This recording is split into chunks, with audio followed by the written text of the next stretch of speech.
If you're looking to play the Duskblade mod, more specifically the Spellsheild one, the subclass in this playthrough, then do I have the build for you? This is my Spellsheild Duskblade mod build for Baldur's Gate 3, bring over the level by level up to level 12, all the items you can use, moving the shit off in combat. So let's start with our Duskblade modded class, and that gives us a few spells and cantrips we can choose, such as Blood Bolt, Bone Chill, that's fun stuff, but more importantly, Arcane Strike. You can channel arcane power through your weapon attacks. While not wearing heavy armour or using a shield, your attacks with one-handed or versatile weapons deal 1 to 4 force damage. We also get intelligence saving throw proficiencies, because intelligence is our spellcasting modifier, and constitution saving throw proficiency, as well as proficiencies in a bunch of armours and weapons. Now going forward, the cantrips we're going to start with are going to be Blood Bolt. So shoot a bolt of your blood, dealing 1 to 12 necrotic damage, but we take 2 necrotic damage. However, if the caster's bleeding, we take 0. Bone Chill, really nice way of giving the enemy disadvantage. And then Ray of Frost, really spreading out our damage types.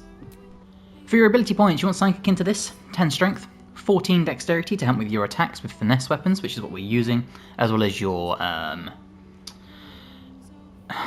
initiative, that's the word I'm looking for. 14 constitution, this is obviously your health pool, as well as your ability to maintain concentration on spells. 16 intelligence, again spellcasting modifier. 12 wisdom, 10 charisma. For your proficiencies, take whatever you feel like you want to use. And that leads into Duskblade level 2. This gives us arcane metal. You have advantage on saving throws to maintain concentration on a spell. Amazing.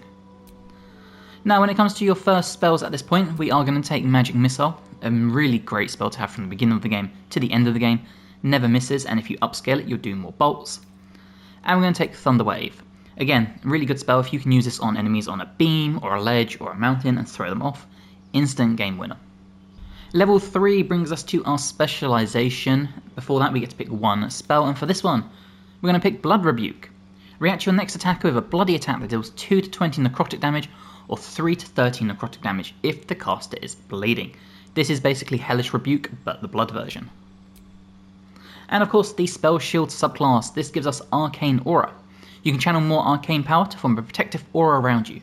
While not wearing heavy armour or using a shield, the damage you take is reduced by 2. Duskblade level 4 gives us our first feat.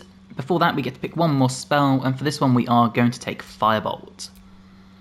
We also get one more spell at this level, and for this one we're going to take Mirror Image. This will allow us to create 3 duplicates of ourselves. Each one will add 3 to your armour class. It will last for 10 turns, and when you get attacked, if the damage would go through, you lose one of the mirror images until you lose all 3. Really great spell to really boost your AC and be defensive. For your feat, we are going to take the ability score improvement, and we're going to bump our intelligence up to 18. As you go through this build, you'll notice that your intelligence being higher not only benefits your spellcasting, but has other benefits too.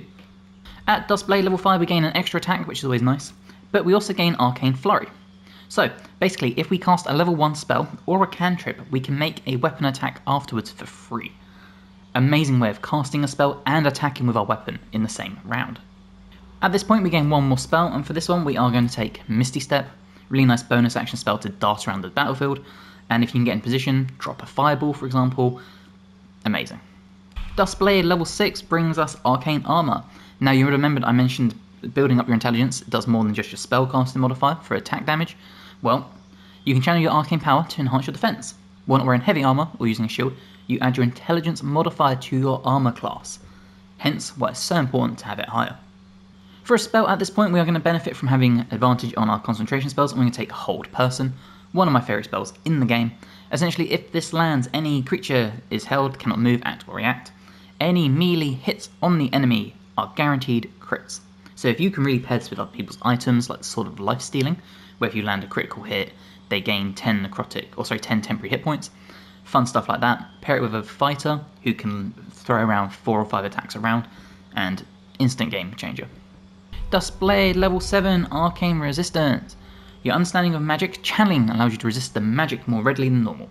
You add your intelligence modifier to saving throws against spells. Again, another benefit of boosting it high. For a spell at this point, we are going to come in here and we're going to take Fireball or Counterspell, whichever one you think you need the most. If you're using your Duskblade and someone like Gale or something, you might want to take Counterspell now. You might want more DPS. pick and choose what you really want. Duskblade level 8 gives us our next feat, and at this point I would do the reverse of what you just did. So if you didn't take Fireball, take Fireball. If you didn't take Counterspell, take Counterspell. And for your ability score, or your feat, we're going to take the ability score and we're going to bump Intelligence up to 20. Duskblade level 9 gives us Arcane Penetration. Your understanding of magic channeling allows you to break through magic defense more readily than normal. When you hit a creature with Arcane Strike, it has disadvantage in the next saving throw against a spell you cast before the end of your next turn. Really nice way of if you need to land, I don't know, something like sleep or whatever, hit the enemy first with this, and then easier time. For a spell at this point, we are going to take Glyph of Warding. I love this spell. It's essentially a glyph you put on the ground. If an enemy walks into it, it will trigger. However, it also works if you have a group of enemies and you place it down on top of all of them. At the end of your turn, it will trigger because it thinks the enemies are on there, and you can basically turn it into a giant bomb. Duskblade level 10 brings us Arcane Reflection. You can channel arcane power to reflect damage from melee attacks. Enemies that hit you take 7 to 13 force damage in reflection. We gain one more spell, and for this one we are going to take Blood Needle. So maim your target, prevents him from moving, dealing 3 to 13 necrotic damage, and causing the cast to take 3 to 12 necrotic damage. High risk, high reward. Now for a spell at this point, we're going to take one of my favourites in the game, and that's Edvard's Black Tentacles. I love this. This was on my top 10 list of spells, and it has stayed there. I just think it's phenomenal. Duskblade level 11 brings us Improved Arcane Flurry. You perfected the fusion of arcane power and martial techniques. After you cast a spell, you can make a free weapon attack. So, no longer has to be a cantrip or level 1. Any spell at this point, free attack afterwards. We gain one more spell, and for this one I would come all the way down here. We're going to once again going to benefit from our concentration advantage, and we're going to take Haste. Throw it on a fighter, multiple attacks around even more. Duskblade level 12, our final feat if you stop the game here. For a spell, I'm going to take Cone of Cold. And for your feat, I mean, there's lots of stuff you could do. If you wanted to do something like Alert to get more initiative, you could take Savage Attacker. Lots of good things. I personally am going to play it easy, ability score improvement, bump our constitution up, try and maximise those concentration saving throws. Okay, when it comes to items, we're going to take the Cloak of Displacement. Beginning of our turn, Cloak will activate, granting enemies disadvantage on attack rolls that target us. It will last until we take damage. For boots, the Boots of Genial Striding. The wearer's movement speed is unimpeded by difficult terrain. For armour, the Graceful Cloth. Now you could do something like the Cloak of the Weave or something like that. I like the Graceful Cloth for the reason of Cat's Grace. Getting 2 to our dexterity score helps with our attacks, helps with our initiative and all sorts. I also like Nimble as a cat. You gain a +1 bonus to dex saving throws and can also jump extra. We're going to pair this very nicely with the Braces of Defense, so we gain a +2 to armour class since we're not wearing armour or holding a shield. Burnished Ring, I really like Paralysing Ray, and it fits with our blood spells and stuff because it's a necrotic spell. The Caustic Band, just 2 extra damage, why not? Necklace of Elemental Augmentation. When one of your cantrips deal acid, cold, fire, lightning or thunder damage, we can add our spellcasting modifier, and since we have both Ray of Frost and Firebolt, we can benefit from this. And then for a weapon, I really like Cohen's Cauterizer. I know there's better solo weapons and single-handed weapons out there that are light and finesse based, but I really like Cohen's Cauterizer. I like the fact it causes burning, I like the fact it has fire damage. This would be my pick. So with all that being said, let's go pick a fight and show you the build. Okay, you can see we are in the combat, and unfortunately we are very much down turn order, kind of what happens when you don't take alert or have high initiative, but we can still make a lot happen. Okay, you can see here we are in the turn order, and it's time for us to start doing some stuff. Now we're going to benefit from our first spell here. We're going to try Hold Person. So let's do 3 targets. The one in front of us. We'll do the Barbarian over here. And is there anyone else we can target? No, okay, so everyone else is kind of a little outside. That's okay. Instead, we'll scale it down and we'll do it to 2 people.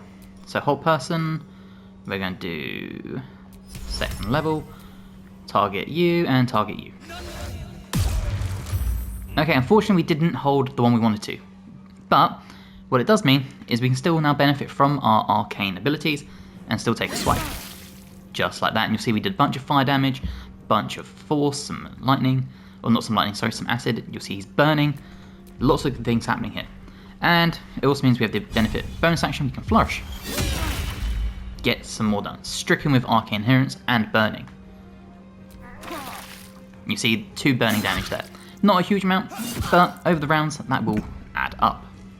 Now, as I said before, these guys are held and every melee attack on them is a crit, and you can really benefit from this. If we use our rogue's sneak attack, you'll see we maximised everything. As I mentioned, because of the Sword of Life stealing, we gain 10 temporary hit points, and what it means is we can come back in here with our offhand and get another guaranteed crit. Now see, we took some damage there, but we maintained our concentration twice, even though we took 10 damage across 2 hits. And again, guaranteed crits. We can get some kill shots. Never a dull moment. And now let's just go over our basic attacks, just so we can show them off. You can see there, big damage, and then once again. So we really have this ability of we can stand in pocket and we can hit people hard, and we can also land a bunch of strikes. What it also means is as a bonus action, we can Misty Step. For some reason, the rest of that combat got corrupted. But that's the general gist of it. You just do loads of spells, concentration, hit really hard, and of course you have your abilities where you can take, or you can cause damage when you get hit and all sorts of fun stuff like that. But overall, really nice defensive, melee-based sort of spellcast fighting build you can utilise. So I really hope you have enjoyed. If you have, please drop the episode a like, it helps me amazingly. Let me know in the comments how you'd build this different, what items you'd use, all that fun stuff. If you're not ready, please subscribe to the channel for more. I've got other build guides for Baldur's Gate 3, for Dragon Age of Elgard, for Path of Exile 2, lots of good options.